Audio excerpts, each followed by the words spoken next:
day, grade 11s here from your COVID classroom. Today we are going to do the poem At a Snail's Pace, Please.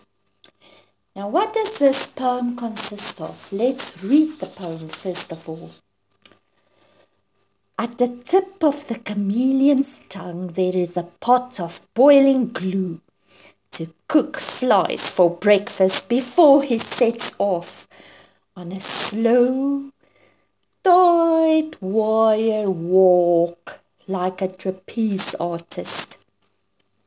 Under the belly of every snail lies a tank full of low-octane petrol to propel the minuscule engine to the destination of a juicy cabbage leaf. It is overtaken by an American mechanical monster, drunk with gallons of gasoline, that leave the highway strewn with gory confetti of corpses. The loud bang brings brawny farmers running from their homesteads to render help. From beehive huts tumble black pumpkins to gawk at the twisted wrecks, coated with fresh blood, amidst cries of help. Ambulances sound shrill sirens, ee-oh, ee-oh, ee-oh, tearing the silky shawl of the night silence.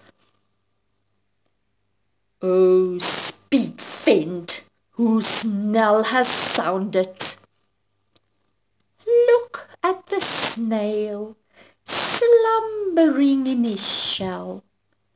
See the chameleon, cozy under her quilted coat. Right, grade 11s. As you can see, once we've read that poem, it is jam-packed with action. From the very slow-moving chameleon, whose sticky tongue is like a pot of glue in this metaphor, to cook the flies that he catches for breakfast before he sets off on his slow, tight wire walk like a trapeze artist. You've seen them walking and slowly considering moving to the next branch. They're not in a rush at all.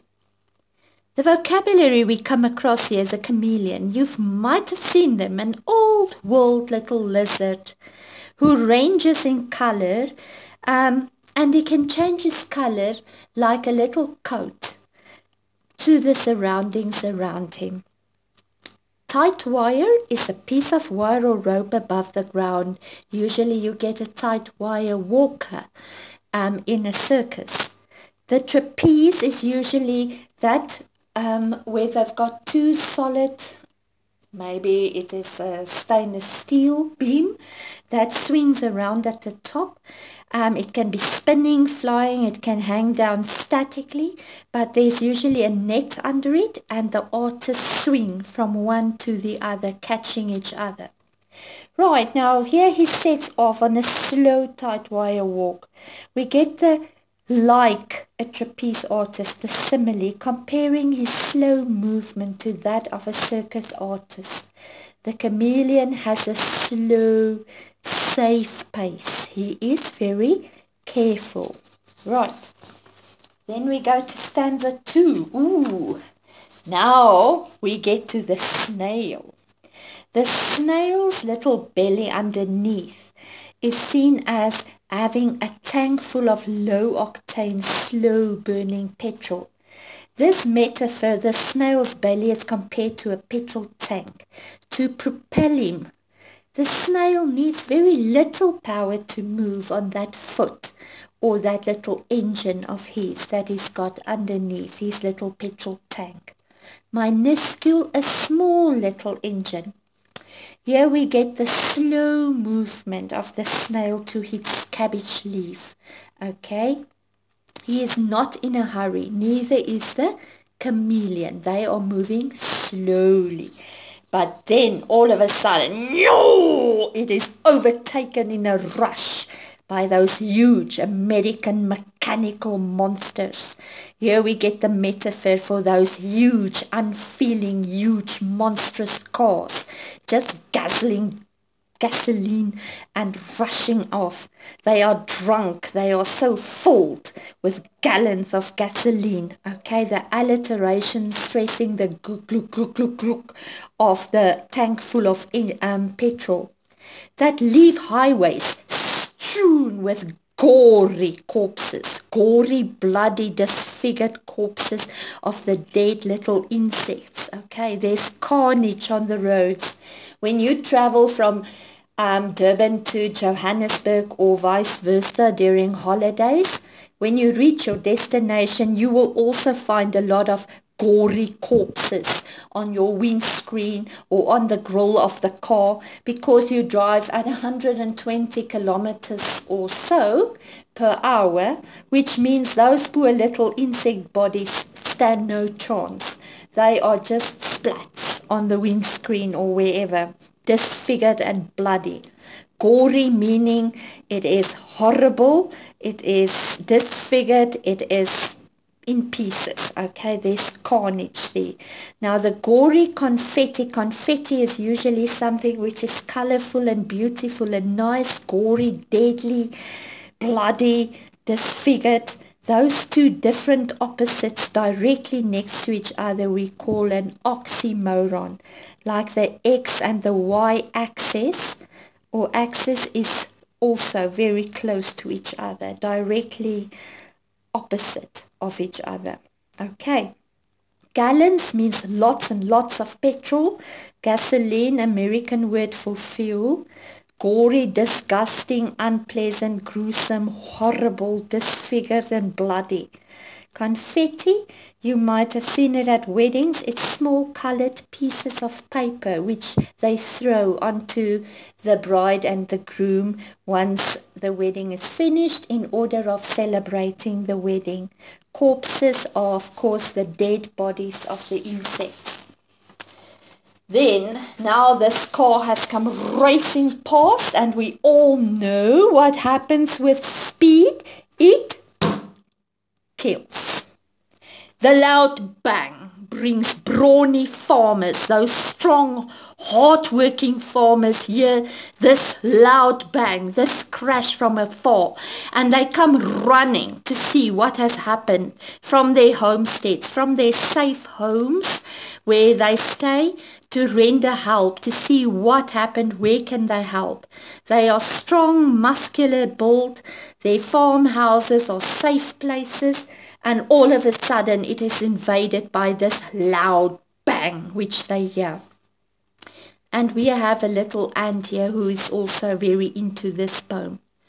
Right, from the beehive huts tumble black bumpkins to gawk at the twisted wrecks that are now coated with fresh blood like a fresh coat of paint, amidst the cries of help from the victims lying around there. Now the beehive is that little hut, and the black bumpkins might be the young black children or villagers that come rushing out to gaze together with the farmer.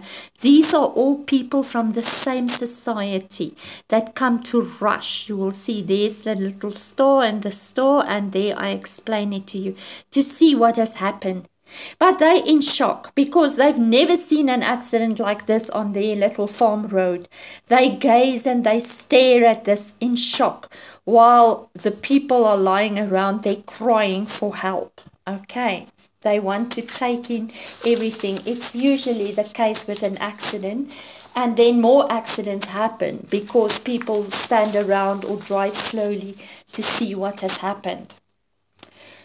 In stanza 6, the ambulances arrive, which is the next step after the accident. You hear that ee-oo, ee-oo, and red lights flickering and sirens, shrill sirens piercing the sound of the night, which is very peaceful. The night was silent. It was like covered in a silky shawl. There we have the metaphor of a warm, dark, balmy night, very quiet. And this siren cuts through it. It tears through the sound. And everybody knows, oh no, something terrible has happened. Oh, speed fend, the poet here addresses the speedster, okay, the racer. And he says there, he's like an enemy, okay, whose knell has sounded.